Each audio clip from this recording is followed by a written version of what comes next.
दोस्तों ये है पीवी सेट। ये एक ऐसा सिस्टम है, मोबाइल प्लेटफॉर्म जिसे आप समझ सकते हैं। पीवी सेट की अभी खासियतें मैंने जानी तो वाकई में ये हैरान कर देने वाली इसकी खासियतें हैं। क्यों?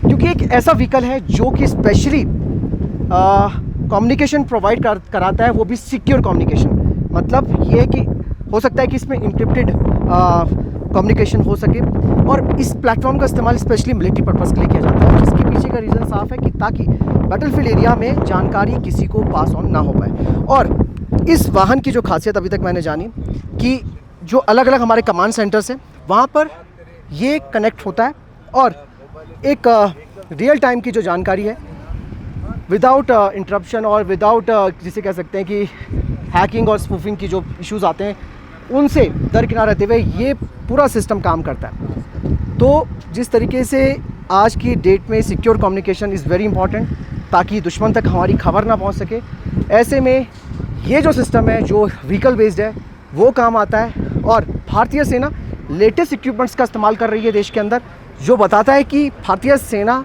कटिंग एज टेक्नोलॉजी का इस्तेमाल करते हुए किसी भी तरीके का कोई कॉम्प्रोमाइज़ नहीं कर सकती है बैटलफील्ड में।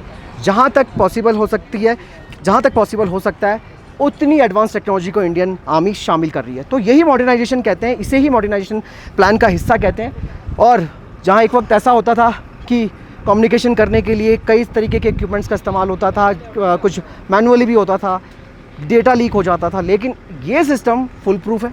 बहुत चीज़ें जो पब्लिक डोमेन में नहीं आती हैं, हमने भी वो जानने की कोशिश नहीं की। हमारा काम सिर्फ इतना है कि क्या क्या चीज़ें हमारी सेना अब आगे इस्तेमाल कर रही है।